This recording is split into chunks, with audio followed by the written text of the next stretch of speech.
So I would like to start with a question that was asked to me by Ian Thompson at a conference in New Zealand some years ago. He had some kind of a panel discussion where we should... You cannot hear? Okay. Is that better? Okay. So I'll start with a question that was asked to me by Ian Thompson. Why are you interested in resonances? I thought that was a very silly question at the time. But in the meantime, I've been thinking a little bit about it, and at least I think there are three answers one can give. First, they're characteristic of a system and not just of some specific observables, because we can then relate other different types of experiments to each other. And then probably there's some link to nuclear structure, so if you want to see what is the intrinsic structure of some system, then we can use resonances for that. And then finally, in nuclear astrophysics, we have indirect methods where we want to get at some cross-section that we cannot measure, and then we measure something else, and that we do via resonances. But I think probably what he was thinking of is that not every peak is a resonance. So just to illustrate that, here is, even though you can make a beautiful fit, it's one should probably be careful every now and then. So that would be the underlying theme of my presentation here. I would like to start with beryllium 8. I think there was some remark made by Lewis Brown that if you want to look at the history of nuclear physics and choose one isotope, this would probably be the best one. I think that would maybe also be my choice, because it sort of contains all the kinds of concepts that we discuss in at least nuclear structure physics. For example, you can do ab initio calculations with the green functions Monte Carlo that we heard about in a parallel session yesterday.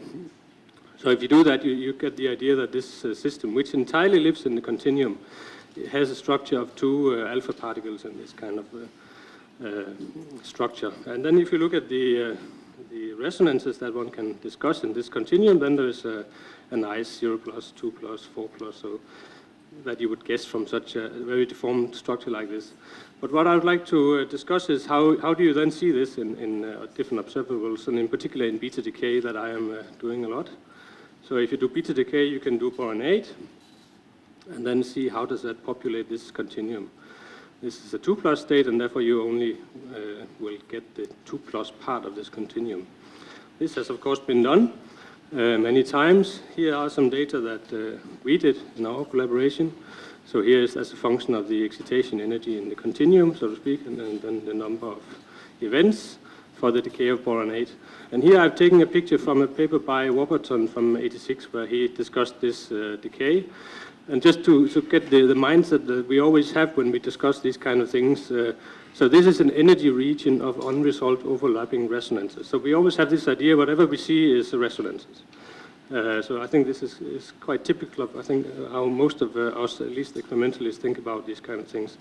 And this problem was then analyzed. What resonances should you then do if you want to understand this observable? Well, you take the 2 plus first excited state, and then this doublet up here, isospin mixed, isospin 1 and 0. And then you get, there's a fit actually here that you cannot even see because it goes through this data extremely well. But you need one thing more. So in order to fit this, you need not only these 3 resonances, but one more. So this plot here shows the resonances that you need in an R matrix fit in order to describe this data. So there are this is the 2 plus here, and then there's the doublet here, and then there's this extra guy that you need in order to describe this sort of in-between region. And this was discussed a lot by Warburton, Barger, and other people through the time. And the discussion was, well, is this really a resonance, or is it something else? Barger thought it was a resonance, and I think everybody else thinks it isn't. So how do you, how can you get a handle on this discussion? Well, Barger said, in order to not only understand this observable, also alpha-alpha scattering and other transfer reactions, then I need to when I do this in this kind of R matrix fit, I need to use a very large what we call channel radius. And if I do that, then this thing sort of stays flat, and therefore it must be a real resonance, like an intruder state in this system. Whereas others, like Warburton, said, well, it's not necessary that these different observables should be described in exactly the same way. So I think this is kind of important. For example, if you want to use these indirect methods in nuclear astrophysics, it's important that we know to what extent can we actually, to what extent do different observables need to be described by the same formalism. So here's some little intermediate questions. So what are really the non-resonant and resonant contributions to the continuum? And how does this look in these kind of R matrix fits? And should we be able to do consistent fits with R matrix to different observables? So to what extent should we be able to do that? So the next system that I will discuss this issue in is carbon-12. And I will not go into terribly much detail here because I think Martin Freer will probably touch upon this also tomorrow. But in this system, there is a long discussion on where are where is the first 2+ resonance in the system. And there was some beautiful work done at RCNP and also other places where people did scattering experiments, PP prime, alpha, alpha prime, and then used multipole decomposition analysis to find a 2+ component. So this what I've emphasized here is the deduced 2+ component from the RCNP experiment.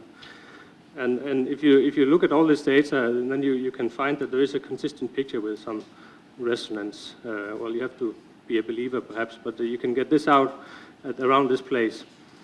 But then a couple of years ago, there was a very beautiful experiment done by this method that we just had presented in the morning session with these Compton backscattered light sources. This allows to do this in a very beautiful way. So you shoot in this light beam onto carbon-12 and just measure in an optical TPC the photodissociation with this gamma ray, and then you can measure the cross-section as a function of the incoming energy. So this is how we want to do this. And here is the cross-section, and you see it goes up and it goes down, so it's a resonance. And then you can deduce parameters. And this first instant, they come out more or less as you would see in the scattering experiment. Then the problem is, there has been a little problem in this history that they measured some more points. So here I've tried to overlay the new points. And they come out a little bit higher than the fit indicated here. So therefore, they've made a new estimation. And this you can find in the PhD thesis of Mr. Zimmerman here. So now the width is 2 MeV. And then what I've experienced is that some of my theory friends, they come and ask, what is it then? Is it 800 kV or is it 2 MeV? What is the width and what is the radiative, the transition strength? So I think this is, so just in order to look into that, you can actually go and get the data from the PhD thesis, and then you can do one of these fits. And I tried to do that as a function of this parameter that we often have in R matrix. And then you see that this thing is really oddly behaved. So what I show here is, this here is the width that you get from a fit. So it varies quite a lot as a function of this channel radius. Whereas this is the reduced width, the dimensional reduced width that we would like to be not too large in this kind of fit. So it should not be 10, for example. So probably it seems to be that if you should understand this structure, you need to have something which is very large. So the question is, what is really the energy and width which are best to characterize this data, and what should the theorists be able to reproduce? I'll come back to this later. So it seems that this 2+ continuum appears different in photodissociation and in scattering experiments. And this profile is a little bit difficult to reconcile with our phenomenological fitting. So the way we look at this problem, or has been doing in a number of years, is using the weak interaction, the beta-decay. So if you produce this isotope, then you can let it beta-decay, and then you're also sensitive to 2+ continuum, also 0+, unfortunately. Over here is some data where we did this beam coming in, low energy stops in the foil, and then you measure the emitted particles in coincidence. And this you see here is then the excitation energy, and here is the narrow peak that we all agree is a resonance. This is a 1+ state, and the rest is some kind of 0+ and 2+. And this we can analyze in R matrix. And what I've done here, just to emphasize the intrinsic structure of this continuum that we see, is to divide by just the beta phase space and a trivial penetrability factor, then you can enhance the peak that is really seen by the fit, so to speak. And you see that there is something that peaks around 10, 11 MeV. And when you do this fit, you can at least if you believe the fit, you can find out how much is 0 plus and how much is 2 plus. So this down here is the 2 plus component, and the blue here is the 0 plus component. But they peak more or less at the same place. And then if you do this as a function of the channel radius, you again find that these contributions here that stay the same, this peak here. And then there's something else that behaves strangely, comes down as a function of channel radius.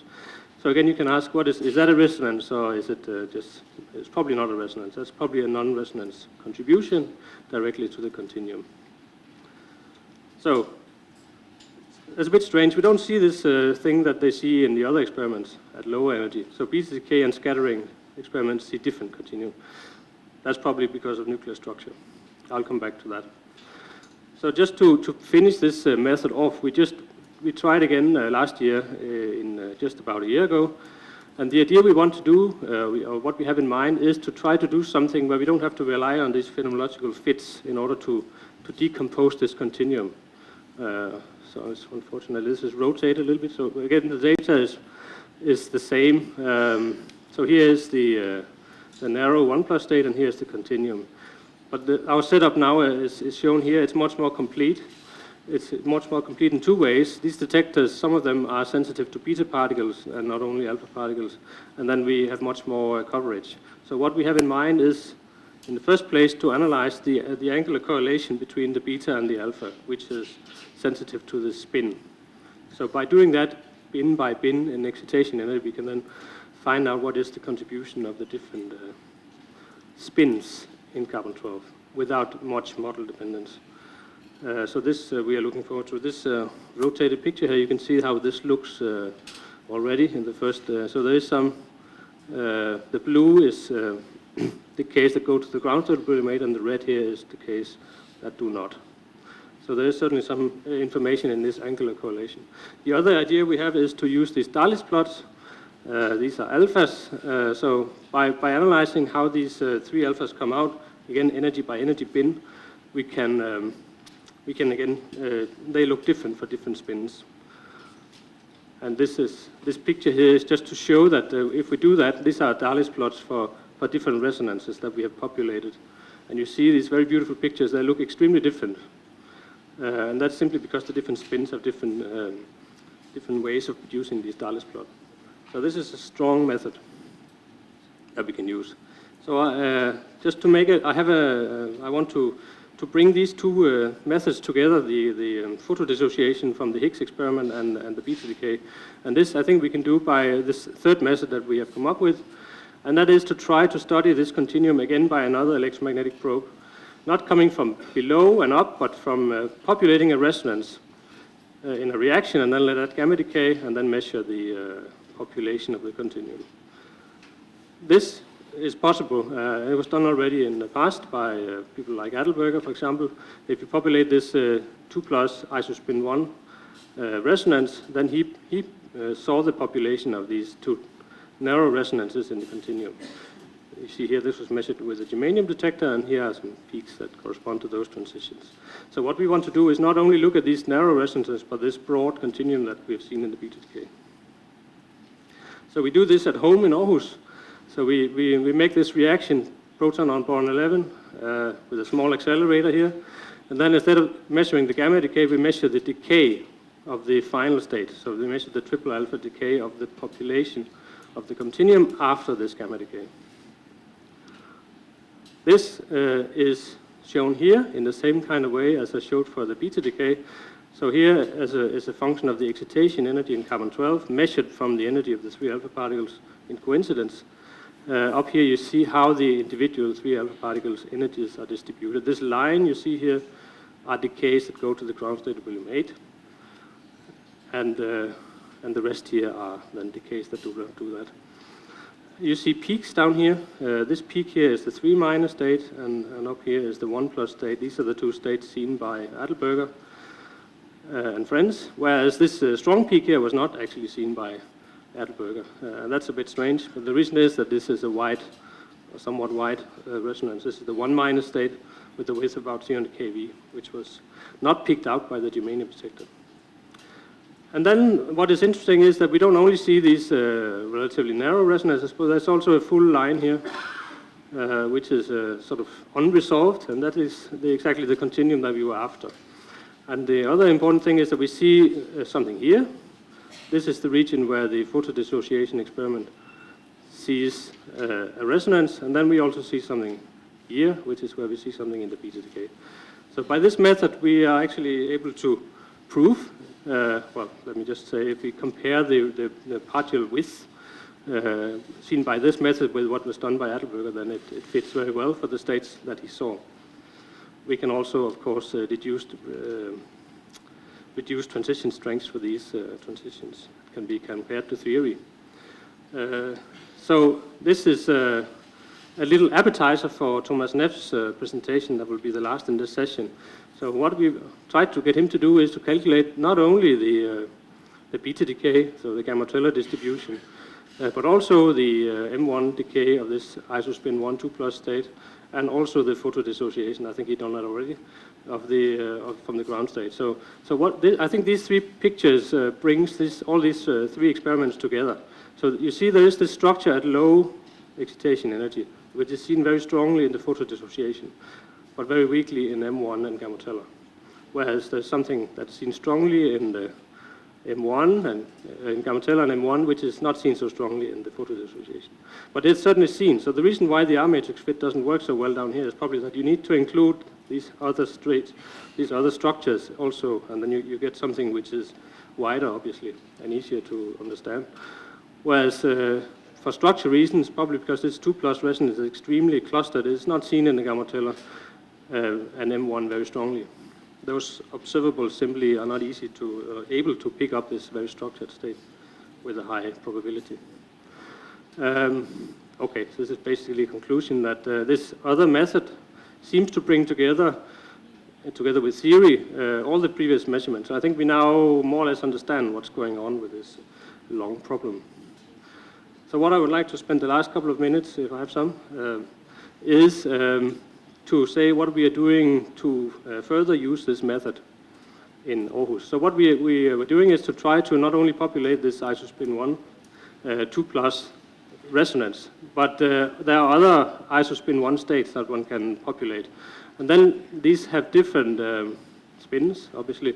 So in that way we can sort of tune our sensitivity to this continuum. So we want to, for example, find other. For example, is there a 4+ resonance that's also being studied by many groups? Where are they and how much are they populated in this way? So that would tell us something about how structured they are.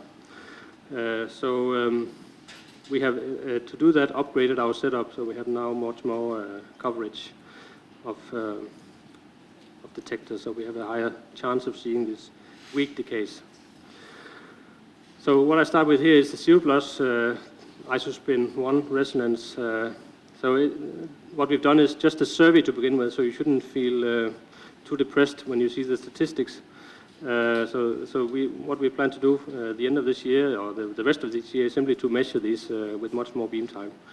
So here, if you look at the 0+ state, what we see is here's a transition to the 1+ state, which is known, and then we see something down here, which is not known. Some kind of broad structure. So this we want to measure more. We can see from the way that the events are distributed that it's something that is natural parity, it decays to the ground state of beryllium-8. The way we pick these events out is shown up here. So this is as a function of the excitation energy, so the energy of the 3 alpha particles. We have the total momentum of those 3 particles, and then we pick up those that, of course, obey momentum conservation. So there you see these nice little points that survive this cut. 3-, this is where we want to look for 4+, for example, but also 2+ can be populated with a high rate. And here we see something down here, which we want to explore in the region of the 4+, where that is believed to be. So I think this is also promising as a way to get at that. Last case is another 2+. Again, we see something in the interesting regions. Right. I think I will maybe skip this because it's a little bit oops. Yeah, so these are my conclusions. So the question I want to at least raise is that we should be aware or sensitive to the fact that that can be both non-resonant and resonant contributions in these observables. And I think we see evidence of that when we do these R-matrix fits and see how they change as a function of channel radius. An important point is how do we then compare these observables with theory? I think what I would like to get to is this final point here that instead of us experimentalists doing these kind of silly fits, it would be better if the theorist would calculate observables. Because I could do some, deduce some resonance energy and width, but then it would be better if the experimentalist would calculate the observable. That would be, it's probably a naive conclusion, but I think that's probably the one I would like to make. So thank you for your attention. Thank you very much. Thank you very much for the nice presentation, the nice comment also. Very good. Okay, now time for questions. Yeah, sorry. Hans, very nice talk. So as diplomatically and as politically correctly as you can state it, if I were to ask you what is the width of the second 2+ state in carbon-12, what would you say? I would probably say it's around 1 MeV, because I believe the photodissociation experiment that should be more evolved bit, if you want to say that.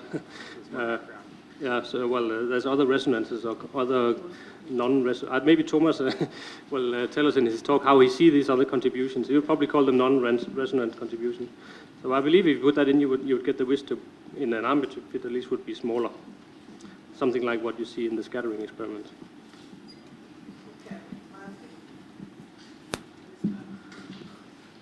Hans, very interesting stuff. I couldn't quite capture your conclusions around the second 2+. Is your conclusion that it is a resonance? The low and what's wrong with the original definition of a resonance? That the phase shift should, well, you can't measure a phase shift in this particular case, but in the case of beryllium 8, you can. The phase shift should go through pi. Yes, but how would you measure this phase shift in this case?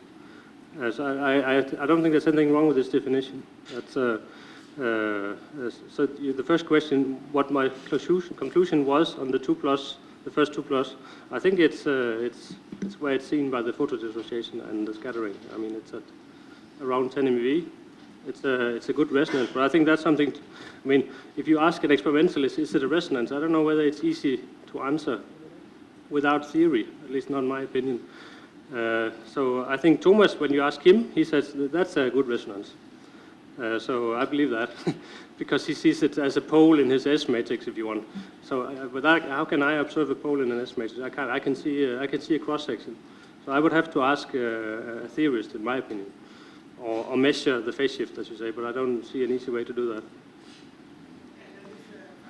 Yeah, actually, I'm a little bit confused because I don't understand why it comes like a surprise for you that you don't populate the same continuum state from reaction, photoabsorption, and beta-decay. Can you explain why it's a surprise? It's not a. It depends on what you mean by surprise. I'm not surprised that they don't come out exactly the same, of course. That's trivial. But for example, why is it not seen at all in the beta-decay? That's a surprise to me. I don't know whether it's not a surprise to you.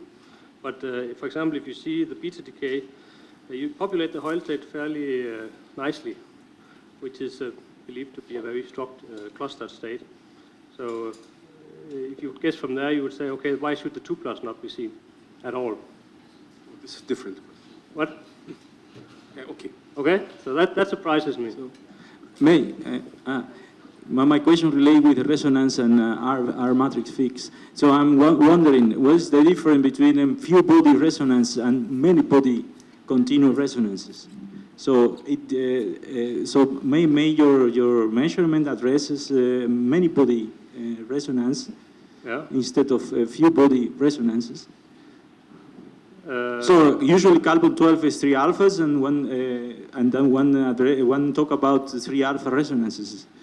But Well, that's it the might theory, be then. many body resonances. There are correlation in the continuum between many body, 12 nucleons instead of 3 alphas. So, Well, for me, it's I'm not quite sure what you're asking me. But I'm posing a general theoretical question. So the structure of resonance as a few body or many body. Well, I think probably Thomas again would be the right to answer that because he's Thank you.